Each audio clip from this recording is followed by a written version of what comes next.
विद्वानों ने कहा यह बालक कुल का घातक होगा, कुल कलंकी होगा, इसको समाप्त कर देना ही ठीक है। तो पत्तों में लपेट करके टोकरी में डाल करके जमुना में प्रवाहित कर दिया और उसी जमुना में वसुदेव जी के पिता सूरसेन स्नान कर रहे थे। बैठे हुए बच्चे को पाए और ले जाकर के अपनी पत्नी को दे दिया। कहा आज से मेरे पास एक बेटा था, आज से 2 बेटे हो गए और आगे चल करके बंधुओं उसी बेटे का नाम कंस पड़ गया। बोलो भागवत भगवान। नारद जी के द्वारा पता चली, रात्र में उठा, जंगल गया और भगवान भोले को प्रसन्न करके वरदान प्राप्त किया। वरदान प्राप्त करके आया, अनेक राक्षसों को एकत्रित किया। अरिष्टासुर, धेनुकासुर, अघासुर, बकासुर, वित्तासुर, सकटासुर, पूतना, तिड़ाभट्ट, मुष्टिक, चारूण, अनेक राक्षसों को एकत्रित करके मथुरा पर चढ़ाई कर दिया, यज्ञ विध्वंस कर दिया, ब्राह्मणों को मार करके प्रताड़ित किया, उग्रसेन को पकड़ करके कारागृह में डाल दिया और अपनी बहन देवकी का विवाह वसुदेव जी के साथ कर दिया। प्रेम के साथ पहुंचाने जा रहा था, उसी समय आकाशवाणी हुई, बोले भागवत भगवान की। उसी समय आकाशवाणी हुई, एक अंश अस्यामष्टमो गर्भो हन्त्यायां बहसे बुधई। एक अंश अस्यामष्टमो गर्भ, इस के गर्भ से 8वां बालक जो जन्म लेगा वही तुम्हारा काल होगा। बोलो भागवत भगवान की। इस तरीके से सुना तो देवकी के बाल को पकड़ करके धरती पर पटक दिया, तलवार निकाल लिया मारने के लिए। वसुदेव जी ने पकड़ लिया, कहा बस भैया अभी आपकी बहन नहीं, ये मेरी पत्नी है और पत्नी की रक्षा करना पति का पहला कर्तव्य है।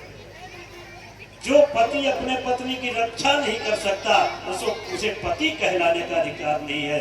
पत्नी की रक्षा करना पति का पहला कर्तव्य है। यस्तु नार्यस्तु पूज्यन्ते नमन्ते तत्र देवता।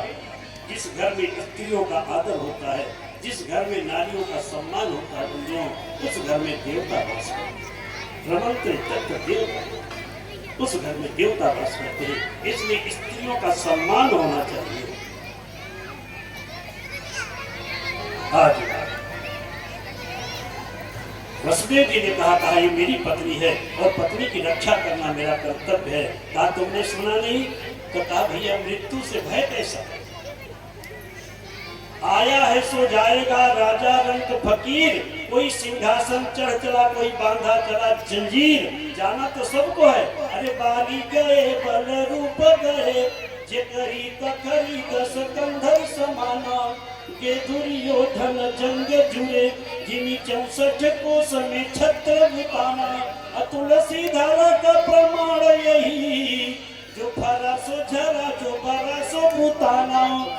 ये तुलसी प्रमाण है, धरती का प्रमाण है, धरती का ये नियम है कि जो जन्म लिया वो मरेगा, जो फरा है वो झरेगा और जो बरा है वही बूतेगा। ये प्रकृति का नियम है। कहा मुझे वेद वेदांत नहीं चाहिए। तो कहा एक बात बताओ। कहा क्या? कहा आपको देवकी से भय नहीं है ना? कहा तो कहा इसके गर्भ से है। कहा हाँ। कहा जितने जन्म लेंगे आपको ला के दूंगा, मार दीजिएगा। कहा मेरी भी शर्त माननी होगी। कहा क्या? कहा आपको कारागृह में रहना होगा। कहा ठीक, कारागृह में रहना। पहला बालक पैदा हुआ, नाम कीर्तिमान पड़ा, लेके आए, दिए। एक पल के लिए तो छोड़ दिया, लेकिन नारद जी पहुंचे, अष्टदल बनाया, कमल की पंखुड़ी लेकर। कहा इसमें पहला बताओ कौन? एक को पहला माना, फिर 8वें को कहा अब इसको पहला मान लो। फिर घुमाया तो जो पहला था वो 8वां, जो 8वां था वो पहला, घुमा करके भ्रम में डाल दिया नारद जी ने। कहा क्या मार दूं? नारद जी ने कहा नारायण नारायण। मैं क्यों कहूं? क्यों? एक बात आपसे निवेदन करूं, नारद जी चाहते थे कि ये भ्रू हत्या करे, ये बालकों की हत्या करे। और सावधान होकर सुनो सभी लोग, जिस दिन तुम भ्रू हत्या करोगे महापाप है, करना और कराना दोनों महापाप है। इसलिए कभी भी भ्रूण हत्या नहीं कराना, नहीं तो भगवान से सहन नहीं होगा और भगवान तुमको मारने के लिए व्यवस्था बना देंगे। वही स्त्रियां अगले जन्म में बंध्या होती हैं जो भ्रूण हत्या कराती हैं, ये गरुड़ पुराण कहता है। इसलिए ये बंद होना चाहिए। बालक या बालिका जो भी होगा ये परमात्मा की देन। बंधु, कितने लोग रो रहे हैं, तरस रहे हैं, दवा खा रहे हैं, पूजन कर रहे हैं, पाठ कर रहे हैं, अनुष्ठान कर रहे हैं, यज्ञ कर रहे हैं, लेकिन ना तो संतान हो रही है, बालक न हो रहा है, ना बालिका हो रही है। और हम भ्रूण हत्या करके जैसे महापाप कर रहे हैं।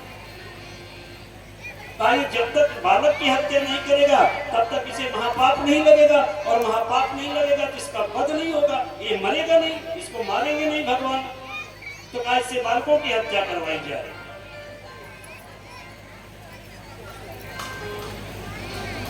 नारद जी बता के चले गए और कंस ने देवकी की गोद से लिया और दीवार पर पटक कर दिया। एक मार दिया, दो मार दिया, तीन मार दिया, एक एक करके 6 को मार दिए। आई 7वें की बारी, शेष जी की बारी आई। क्यों? क्योंकि कहा अगले जन्म में मैं छोटा बन के गया था ना, इसलिए आपको जंगल जाने से मना नहीं कर पाया। यदि मैं बड़ा भाई होता तो जंगल जाने से मना कर देता, इसलिए इस बार मैं बड़ा बन के चलूंगा।